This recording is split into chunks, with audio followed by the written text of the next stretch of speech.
Hello प्यारे बच्चों, मैं आप सभी का स्वागत करता हूं हमारे यूट्यूब चैनल विज्ञान सदन में। और हम पढ़ रहे थे लास्ट लेक्चर्स में क्लास 10th मैथ्स का चैप्टर नंबर 4 क्वाड्रेटिक इक्वेशंस, और उसके अंदर हमने एक्सरसाइज नंबर 4.3 स्टार्ट कर दी थी और हमने कंप्लीटिंग द स्क्वायर मेथड भी पढ़ लिया था। ठीक है, सो अब हमें क्या करना है, अब हमें इस एक्सरसाइज के फर्दर क्वेश्चंस करने हैं जो कंप्लीटिंग द स्क्वायर मेथड पे बेस्ड है। तो चलिए स्टार्ट करते हैं आज के क्लास। जो क्वेश्चन लास्ट क्लास में हो रहा था उसी का कंटिन्यूएशन है ये वीडियो। बेसिकली उसमें हमने फर्स्ट पार्ट कर लिया था, सेकंड थर्ड फोर्थ पार्ट कराना है। सारे पार्ट हमें करने हैं। तो जरा हम देखते हैं कि क्या क्वेश्चन दिया है। क्वेश्चन है कि find the roots of the quadratic equation. Quadratic equation के रूट्स निकालने हैं if they exist by the method of completing the square method. उसने बोला है इफ़ दे एग्जिस्ट। तो एग्जिस्ट का क्या मतलब है कि हमें ये बताना है कि पॉसिबल भी है निकालना या नहीं है, राइट। तो चलो स्टार्ट करते हैं। सबसे पहले चेक करने के लिए हम क्या करेंगे, इस इक्वेशन को कंपेयर करेंगे ax² plus bx plus c equal to 0 से। यहाँ से a हमें पता चलेगा कितना है, 2 है, b पता चलेगा 1 है, एंड c पता चलेगा -4 है, राइट। तो a पता चल गया, b पता चल गया, c पता चल गया। अब अगर हमें एग्जिस्टेंस देखनी है कि वो एग्जिस्ट करेगा या नहीं करेगा, तो हमें डिस्क्रिमिनेंट लगाना पड़ेगा, डिस्क्रिमिनेंट फाइंड करना पड़ेगा। जो डिस्क्रिमिनेंट होता है जिसे हम d से डिनोट करते हैं वो क्या होता है, b² - 4ac। और यहाँ हम फाइंड कर रहे हैं नेचर ऑफ रूट्स। बताया था मैंने लास्ट लेक्चर्स में कि नेचर ऑफ रूट्स कैसे फाइंड करते हैं। d जो है हमारा वो है b² - 4ac। तो b की वैल्यू कितनी है, 1 है। 1 की स्क्वायर -4, a की वैल्यू कितनी है, 2 है, एंड c की वैल्यू कितनी है, -4। 1 का स्क्वायर 1, -4 2 ज़ा 8, 8 4 ज़ा 32। ये माइनस माइनस प्लस का 32 आ जाएगा और ये 33 आ जाएगा, राइट। 33 अगर आ गया तो ये वैल्यू 0 से बड़ी है, मतलब d जो है हमारा वो मोर देन 0 है। और अगर d मोर देन 0 होता है तो नेचर ऑफ रूट्स वाला जो लेक्चर था उसमें मैंने बात करी थी कि d अगर मोर देन 0 होगा तो इसमें 2 डिस्टिंक्ट रियल रूट्स होंगे, राइट। रियल रूट्स एग्जिस्ट करेंगे, क्लियर। तो हमें पता चल गया कि 2 डिफरेंट रूट्स आएंगे। चलिए देखते हैं कि कैसे फाइंड होंगे। अब अगर d ग्रेटर देन 0 आ गया, 2 अलग अलग रूट्स आएंगे, मतलब हमें इसे कंप्लीटिंग द स्क्वायर मेथड से सॉल्व करना है। कैसे सॉल्व करेंगे, कंप्लीटिंग द स्क्वायर मेथड से। हमें जो इक्वेशन दी गई थी वो थी 2x² plus x -4 equal to 0। तो जिन्होंने लास्ट लेक्चर अटेंड किया होगा उन्हें याद होगा कि मैंने बताया था कि सबसे पहले हम चेक करते हैं कि इसकी जो डिग्री है क्या वो डिक्रीजिंग ऑर्डर में है। यस, x की पावर 2, x की power 1, then no x। Basically x नहीं है लास्ट तक, तो बेसिकली डिक्रीजिंग ऑर्डर में है। अब हमें क्या करना होता है, ये जो x² होता है इसके कोफिशिएंट को बनाना है 1। कैसे बनाएंगे, इस पूरी इक्वेशन को 2 से डिवाइड कर देंगे। Dividing both sides by 2। तो देखते हैं जरा क्या हो जाएगा, 2x² plus x -4 upon 2 equal to 0 upon 2। तो यहाँ पर 2 सबके डिवाइड में ले जाओ। 2x² upon 2 plus x upon 2 -4 upon 2, और 0 से कोई भी वैल्यू डिवाइड कराओ तो क्या आएगा, वो 0 ही आने वाला है। तो ये 0 आ जाएगा। 2 1 ज़ा 2, 1 आ गया। अब यहाँ पर x² आ गया प्लस, अब यहाँ देखो कुछ नहीं लिखा तो यहाँ 1/2x लिख लेंगे। हम लिख सकते हैं 1 मल्टीप्लाई में लिख सकते हैं, 2 2 ज़ा 4 होता है, तो ये आ गया -2 इक्वल टू 0। ये हमारे पास इक्वेशन बनी जिसे हमें आगे सॉल्व करना है। यहाँ तक हमारे समझ में आ गया कि कैसी ये इक्वेशन फाइंड हुई, क्लियर है। तो अब इसके आगे करेंगे, जब तक आप पहले इतना छापें फिर आगे बात करते हैं।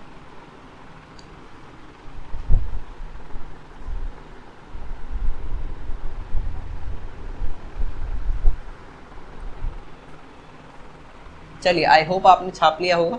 अब हम आगे बढ़ते हैं। हमारे पास जो इक्वेशन बची है वो क्या बची है, वो है x square plus 1/2x minus 2 equal to 0। तो मैंने बताया था सबसे पहले जो भी यहाँ c वाली वैल्यू हो उसे वहाँ ले जाओ। So X square plus 1/2x equal to +2 आ जाएगी, क्लियर। अब हम क्या करेंगे, जो x वाली वैल्यू है उसके मल्टीप्लाई में क्या लिखा हुआ है 1/2। तो जो भी x के मल्टीप्लाई में वैल्यू लिखी होती है, कोफिशिएंट जो होता है x का, उसको 1/2 से मल्टीप्लाई कराना होता है। तो रफ कैलकुलेशन पे आते हैं थोड़ा।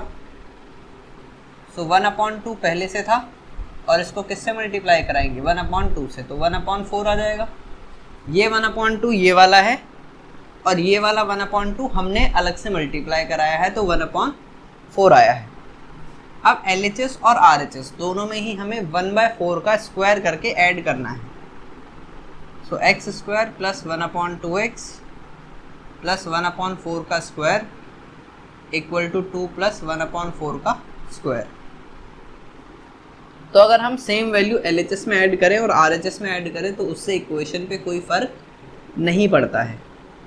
सो अब होगा क्या, यहाँ पर दो फॉर्मूलेज हम लगा सकते हैं, लेकिन कौन सा लगाएंगे। एक फॉर्मूला होता है a प्लस बी का होल स्क्वायर, वो होता है a square plus 2ab plus b square.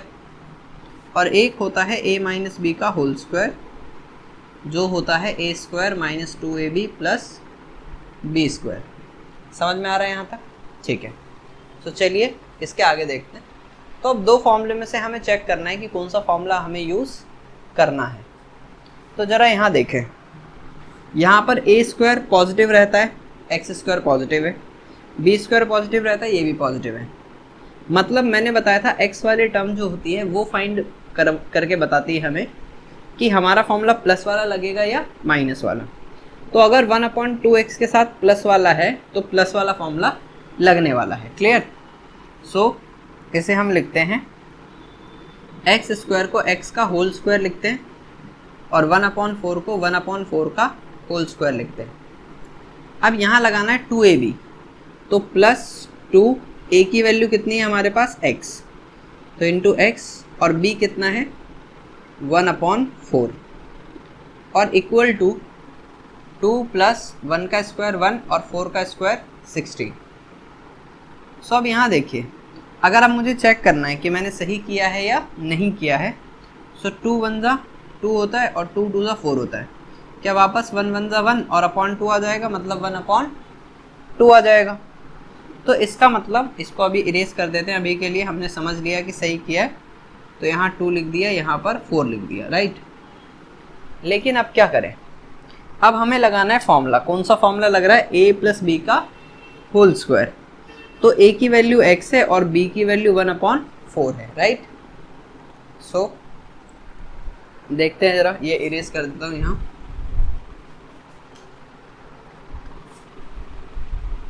इसका मतलब हमारे पास जो वैल्यू बनी वो बन गई x प्लस 1/4 और इसका होल स्क्वायर, क्लियर। और यहाँ पर 16 एलसीएम ले लेते हैं। सो 16 अगर एलसीएम लिया तो 16 2 जा 32 प्लस 1, सो x प्लस 1/4 का स्क्वायर आ गया 33/16। अब ये स्क्वायर है, वहाँ जाएगा तो क्या बनेगा, root. So x plus 1/4 equal to under root 33/16, और वो भी प्लस माइनस दोनों होगा, ठीक है। यहाँ तक क्लियर होगा, I think so. So x plus 1/4 equal to plus minus under root 33 और 16 का रूट कितना होता है 4। तो ये आ जाएगा, क्योंकि हमने रूट को अलग अलग, डिनोमिनेटर को अलग दे दिया, न्यूमरेटर को अलग। अब क्या करना है, ये जो प्लस का 1/4 है वहाँ जाएगा तो क्या माइनस हो जाएगा, यस सर। सो माइनस का 1/4 प्लस माइनस √33/4, क्लियर। अब यहाँ पर क्या करेंगे, हम 4 एलसीएम ले लेंगे, तो यहाँ हो जाएगा -1 प्लस माइनस √33। अब मैंने बताया था कि जब ऐसा हो कि बीच में प्लस माइनस का साइन हो तो वो दो वैल्यू ब्रेक हो जाती है, एक पॉजिटिव वाली और एक नेगेटिव वाली। सो अब हम लिख सकते हैं यहाँ पर कि हैंस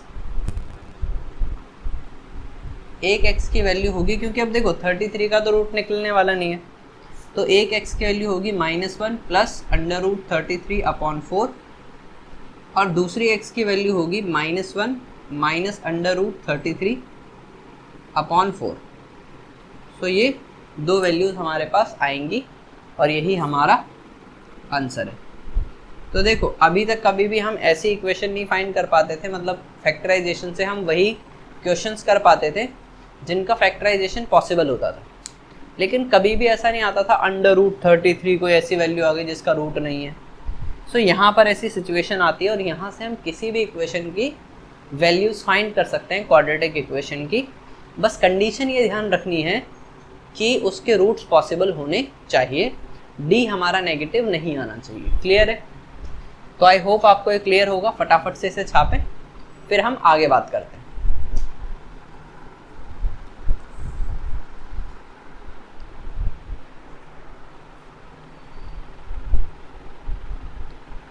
चलिए, आई होप आपने छाप लिया होगा। नेक्स्ट क्वेश्चन करते हैं और वो इम्पोर्टेंट क्वेश्चन भी है। सो देखते हैं क्या क्वेश्चन दिया है।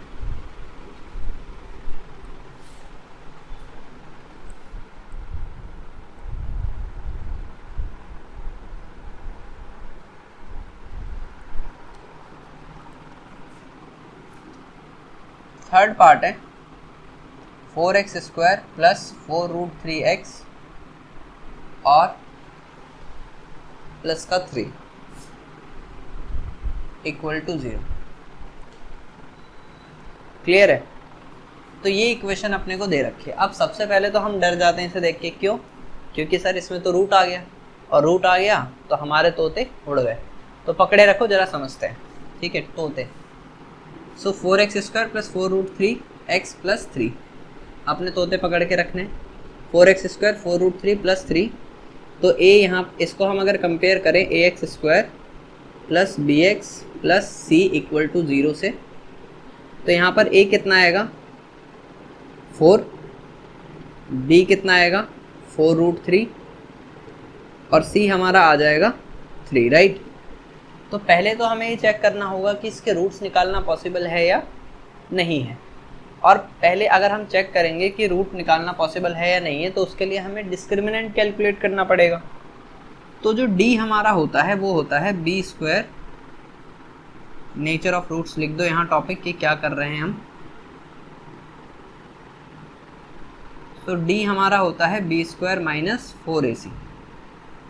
इसका मतलब b कितना है 4√3 का स्क्वायर माइनस 4, a की वैल्यू कितनी है 4 है और c की वैल्यू है 3।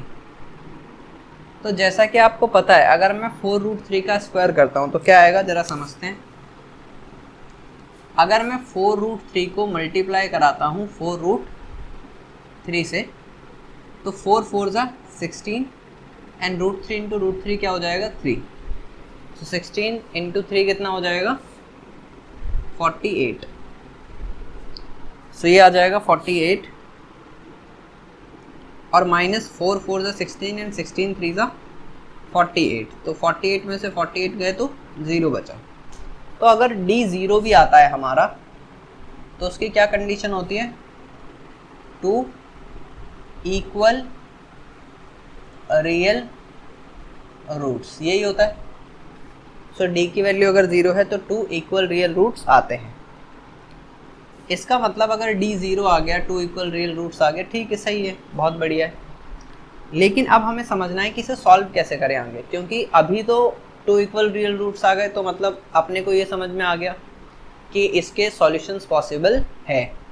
लेकिन अब करें कैसे सॉल्व, सो इक्वेशन उठाते हैं पहले, 4x² plus 4√3x plus 4 equal to 0।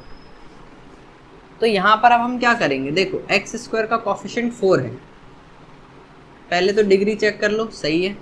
तो अब x² का कॉफिशिएंट अगर 4 है तो इसे हमें डिवाइड कराना पड़ेगा इक्वेशन को 4 से। So dividing both sides by 4, तो क्या हो जाएगा 4x² plus 4√3x plus 4 upon 4 equal to 0। यहाँ प्लस 3 है, ठीक है।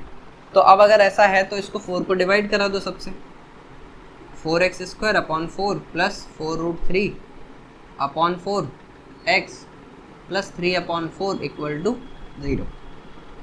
तो 4 से 4 कैंसिल हो जाएगा, तो क्या बचेगा x² प्लस 4 से यहाँ भी 4 कैंसिल हो गया तो √3x और प्लस का 3 अपॉन 4 इक्वल टू 0। यहाँ तक क्लियर है।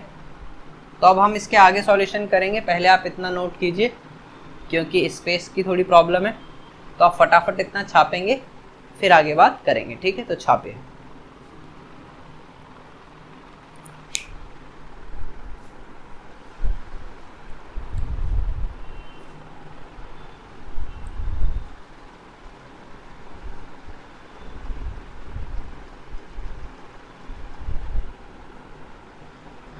चलिए ये इरेज करता हूं मैं।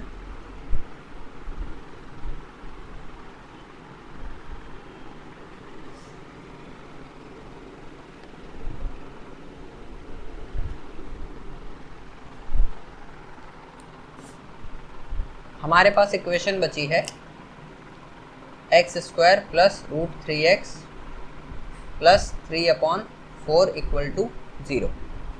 तो अभी जो प्लस 3/4 है वहाँ जाएगा तो माइनस हो जाएगा, क्योंकि इसको पहले हमें वहीं लेकर जाना होता है। So x² plus √3x equal to minus 3 upon 4। Clear.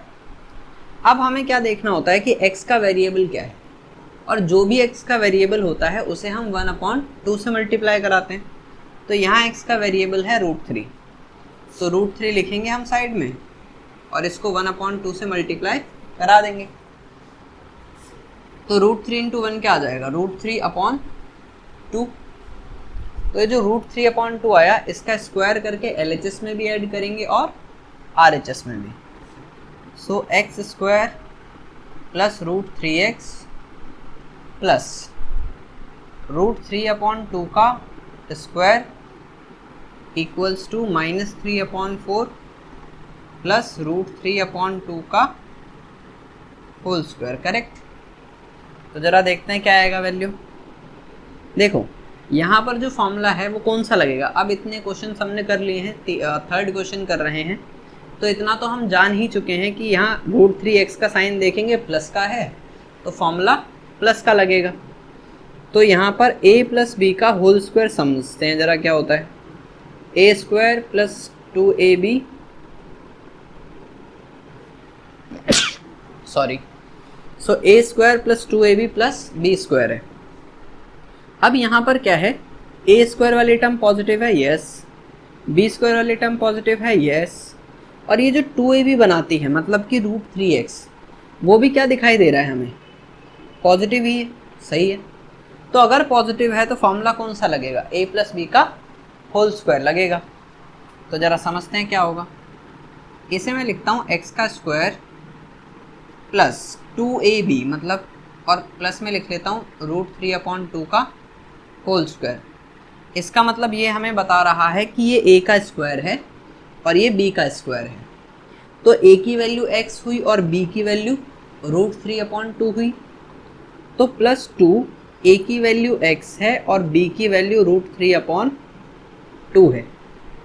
तो अब अगर मैं अपना दिमाग चलाऊं तो 2 से 2 कैंसिल हो जाएगा, वापस क्या बचेगा, √3x जो कि यही लिखा हुआ है। और वहाँ क्या हो रहा है, इसे मैं इरेज कर देता हूँ, माइनस 3/4 है, रूट 3 का स्क्वायर क्या होगा, स्क्वायर से रूट कट जाता है तो 3, और 2 का स्क्वायर क्या हो जाएगा 4। तो ये -3/4 ये +3/4 कैंसिल हो जाएगा, तो यहाँ बचा 0 0। तो यहाँ पर क्या बचा, a² + 2ab + b²। तो किसका फॉर्मूला होता है, a + b की होल स्क्वायर का। तो यहाँ x a है x प्लस b की वैल्यू है √3/2 और उसका स्क्वायर = 0। क्लियर। तो इसका मतलब हुआ कि x + √3/2, अब क्योंकि पावर 2 है तो इसे 2 टाइम्स लिख सकते हैं, 2 फैक्टर्स की फॉर्म में लिख सकते हैं। सो x + √3 एंड x + √3/2 = 0। क्लियर। तो अब एक बार ये वैल्यू कहेगी मुझे 0 करो, तो इसे कर देते हैं 0, और एक बार ये कहेगी x + √3/2 = 0। तो ये प्लस का √3/2 वहाँ जाके क्या हो जाएगा, माइनस, और ये प्लस का √3/2 वहाँ जाके क्या हो जाएगा, माइनस। तो ये वाली वैल्यू और ये वाली वैल्यू देखो दोनों सेम है। तो कंडीशन जो हमने पढ़ी थी वो पढ़ी थी कि 2 इक्वल रियल रूट्स होंगे। तो क्या यहाँ x की वैल्यू यहाँ पे भी -√3/2 आई और x की वैल्यू -√3/2 आई, यस और नो। तो इसका मतलब है कि हमारी जो कंडीशन है जो हमने स्टार्टिंग में ली थी वही यहाँ प्रूफ हो रही है। तो ये हमारा एक सॉल्यूशन हो गया, एक रूट हो गया, and this is the second root, right. So this is our answer. Clear है। आई होप आपको ये समझ में आया होगा। आप इसे नोट कर सकते हैं, ठीक है, इसे छाप सकते हैं, फिर आगे बात करते हैं।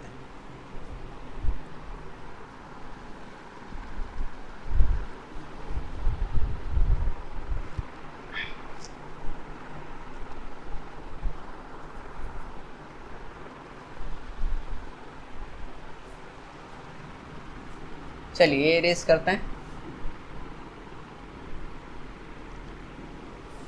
आई होप कि आपको ये वाला क्वेश्चन समझ में आएगा। ये एक इम्पॉर्टेंट क्वेश्चन भी आप कह सकते हैं, क्योंकि एग्ज़ाम में पूछा जा सकता है, रूट में है और ज़्यादा लॉन्ग नहीं है, सिंपल सा क्वेश्चन है, इसलिए पूछा जा सकता है।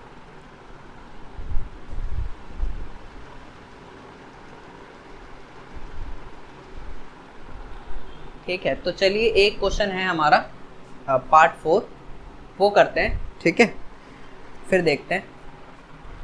सो पार्ट 4 है, वो क्या कहता है, 2x² + x + 4 = 0। क्लियर।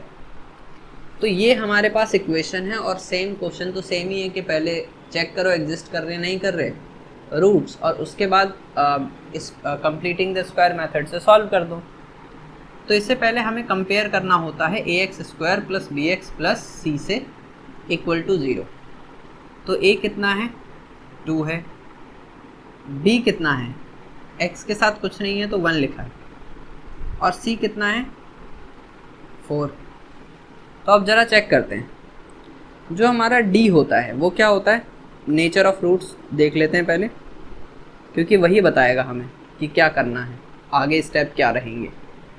तो नेचर ऑफ रूट्स की अगर मैं बात करूं तो वो होता है d = b² - 4ac। तो यहाँ पर जो d है वो कितना आएगा, b का स्क्वायर मतलब b यहाँ 1 है तो 1 का स्क्वायर -4ac, तो -4a की वैल्यू है 2 और c की वैल्यू है 3, राइट, सॉरी c की वैल्यू भी है 4 ये वाला फॉर्मूले वाला, a हमारा 2 है तो 2 लिख दिया, और c हमारा 4 है वापस से, ठीक है। तो यहाँ क्या आ जाएगा, 1 का स्क्वायर 1 -4 × 2 8, 8 × 4 32, तो 1 - 32 आ जाएगा -31, और क्योंकि बड़ी वैल्यू के साइन नेगेटिव है तो इसका भी साइन नेगेटिव आएगा। तो इसका मतलब d नेगेटिव आ गया, और d नेगेटिव आ गया तो अपने को एक चीज़ चमक जानी चाहिए अब, क्या कि d पे तो सर सॉल्यूशन ही पॉसिबल नहीं होता, कैसे हो जाएगा ये, ठीक है। तो इसका मतलब है कि d अगर नेगेटिव आ गया है, <0 आ गया है, तो हम चुपचाप से लिख देंगे कि नो रियल रूट्स पॉसिबल। तो जब पॉसिबल ही नहीं है तो इसको आगे हमें सॉल्व करने की ज़रूरत भी नहीं है। सो आप इसे छापें पहले, ठीक है, एक बार देख लें अच्छे तरह से।